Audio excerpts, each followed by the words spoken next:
Okay, another day, another bike. Fishing tayo. Lalabas natin itong tatlong bike. Let's go fishing.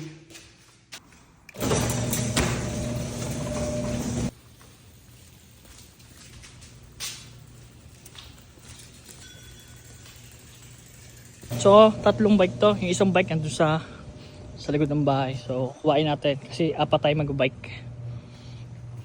Ito isang bike. So ito yung apat na bike na gagamitin natin. So ilalagay ko sa screen kung gaano kalayo yung ating babiyahihin papunta rin sa ating destinasyon. Muna tayo sa may tulay, sa may pinag-isda natin nakaraan. Ito yung ating pamingwit. Ito, dalawa. Yung dalawa nandun sa sasakyan. So bibit-bitin natin to. Pero nakahati naman to sa gitna eh, kaya lang mabibit-bit natin siya. Bye Chami, iwan mo na ikaw ah. Bye. Bye-bye. Bye Chuki. So let's go, ready na. Lahat ng gulong natin is may hangin. Lahat ng gulong natin. Akin pala wala. Walang hangin. So pahangin muna tayo. Wait, tayo nyo ako.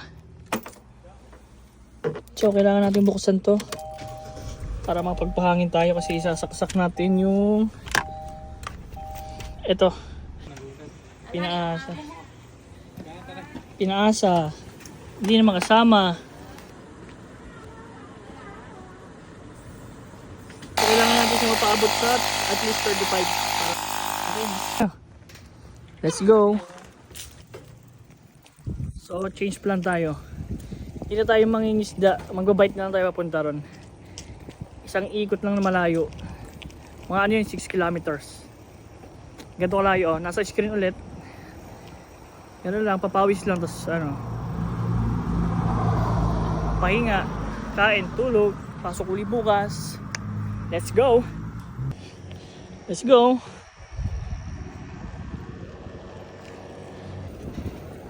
Hi kay mami. Bonjour. Let's go. Ito ang ating mga wag tutularan. Kailangan natin pumindot dito. Kasi mahirap na madisgrasya. Another stoplight. So let's go. So ito yung dadaanan natin guys. Sa loob tayo ng village. Actually wala na masyadong highway dito kasi doon banda yung mas maraming sasakyan na dumadaan. Dito banda sa looban wala. So safe tayo dito. Maganda lang dito sa Canada no, may bike lane. Kaya safe mag-bike. Hindi ka maangambang mabangga. Kanina muntik na mabangga ito eh. Oy, hindi ha. Mabanggain kita. Beating the red light. Kahit pagod sa trabaho, magbabike.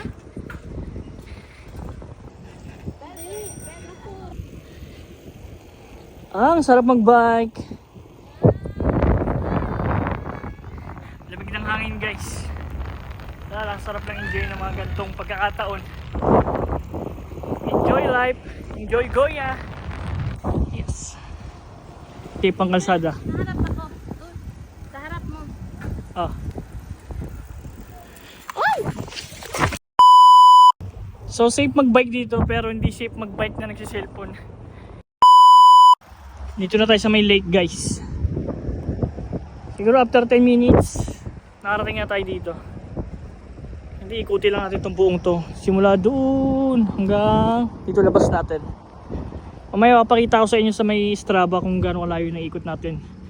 Simula sa bahay hanggang dito. So let's go. Hello. Dito guys sa bandang kanan dyan kami nagkakayak. Dito yung arkilahan ng kayak dyan. Payapa. Doon tayo ikot dyan. So may puno-puno na yung papunta ron.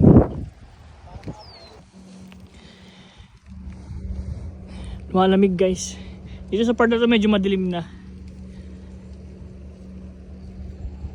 Malayo-layo to. Let's go. Bike na ng bike. Nakahiligan na namin mag-bike tsaka mag-fishing. Nag walang ginagawa. Madalas pag wala kaming pasok, para lang masatisfied kami. Siyempre makapagpapawis din pag nagbabike. Minsan pag nagtripa namin katulad nito, kaka-out lang namin, diretso bike. Nagluto lang kami ng ulam tsaka kanin. Para pag uwi namin, diretso kain. Kailangan na-enjoy lang namin. Masaya naman. Video lang for memories. Nakaka 4 kilometers na tayo guys. Total ang tinakbo natin hanggang sa bahay hanggang dito is 20 minutes. 4 kilometers. Time check simula sa bahay hanggang dito sa may tulay. 5.2 kilometers. Tumatakbo na tayong 30 minutes. Ito yung magandang spot dito guys. Dito kami ng isda nakaraan. Diyan. Wala, makatulog na isda rito. Mababa.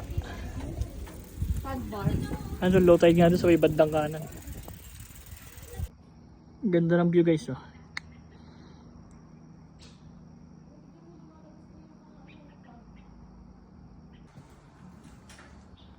Let's go na ulit.